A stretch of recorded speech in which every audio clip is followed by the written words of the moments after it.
एक बहुत खूबसूरत कहानी है जिसने लिखी है। वो कहते हैं कि मेरे घर में पुरानी गाड़ी थी, एक बाइक थी। वो हमारे काम नहीं आती थी क्योंकि घर में सबके पास में साधन हो चुके थे। मैंने कार ले ली थी तो बाइक रखी हुई थी। एक दिन मन में ख्याल आया कि इसको बेच देते हैं। ऑनलाइन पोर्टल पर जाकर के उसकी डिटेल्स फिल की, फिर उसकी कीमत क्या रखें सोचा तो मैंने सोचा कि 30,000 रुपए ठीक रहेगी। 30,000 रुपए मैंने उसकी कीमत लिख दी। उस दिन के बाद में कई कॉल्स मेरे पास में आने लगे। कोई इस गाड़ी की कीमत 15 बताता था, कोई 17 बताता था, कोई कहता था 22 ले लीजिए, कोई कहता था 25 ले लीजिए। 28 तक बात पहुंच चुकी थी, लेकिन वो 30 वाला कॉल आया नहीं था। मुझे लगता था मुझे 28 में शायद बेचनी पड़ेगी। तभी शाम के समय कॉल आया, बुजुर्ग आवाज थी।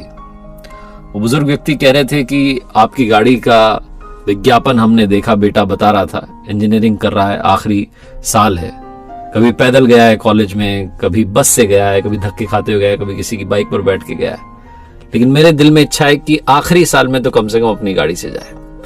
बाबू साहब ज्यादा पैसे नहीं है, लेकिन आपसे दरखास्त कर रहा था, बाइक आपकी अच्छी लग रही है और बच्चे को पसंद भी आई है। वो कह रहा है पापा यही वाली चाहिए। आपसे हाथ जोड़ के निवेदन है, थोड़ा सा समय दे दीजिए, मैं पैसे लेकर के आऊंगा पूरे और गाड़ी लेकर के जाऊंगा, आप किसी को दीजिएगा मत। ऐसा बोलकर के उन्होंने फोन काट दिया।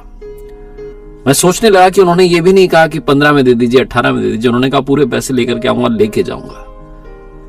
और उनकी आवाज से लग रहा था कि वो बहुत ज्यादा परेशानी में है, उनके पास में ज्यादा पैसे हैं नहीं। शाम का समय था, घर में संध्या आरती होने वाली थी। पता नहीं मुझे भगवान ने क्या बुद्धि दी, मैंने कॉल किया उन्हें और कहा कि सर आप जहां कहीं से भी बोल रहे हैं, आप मेरा पता लिखिए और कल आ जाइए। कितने पैसे हैं आपके पास? तो उन्होंने कहा कि बाबू साहब 20,000 रुपए जोड़ पाया हूं, थोड़ा सा और समय दीजिए, मोबाइल बेच दूंगा, कुछ सामान बेच दूंगा, 10,000 इकट्ठे करके 30 लेके आऊंगा। मैंने कहा नहीं, बस 20,000 रुपए लेके आ जाइएगा कल और गाड़ी लेके जाइएगा। उनके चेहरे पर जो खुशी थी, उनकी आवाज में जो खुशी थी, वो बयान नहीं की जा सकती। उसके बाद रात में 1-2 बार और उनका कॉल आया कि पक्का आ जाऊं ना। सुबह सुबह कॉल आ गया कि बेटा तैयार हो गया, हम आ रहे हैं आपके लिए, निकल चुके हैं आपके पास आने के लिए। मैंने कहा हाँ जी आइए। जब वो पिता पुत्र घर पर आए तो 20,000 रुपए जोड़ के लाए थे। वो 500 के नोट थे, 2,000 का एक नोट था, 100 के नोट थे, 50 के नोट थे, 10 के, 20 के।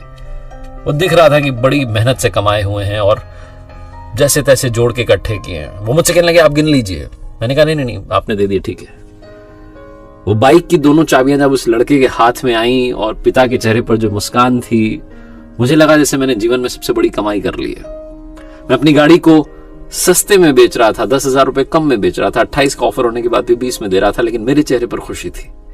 वो जो रुपए लेकर के आए थे उसमें से मैंने 500 रुपए के नोट उन्हें वापस दिए और कहा जाते जाते मिठाई खरीद लीजिएगा। क्योंकि मन में एक बात थी कि क्या पता इनके पास में पेट्रोल डलाने के पैसे होंगे, नहीं होंगे, अगर होंगे भी तो मिठाई खरीद लेंगे, थोड़ा पेट्रोल डला लेंगे।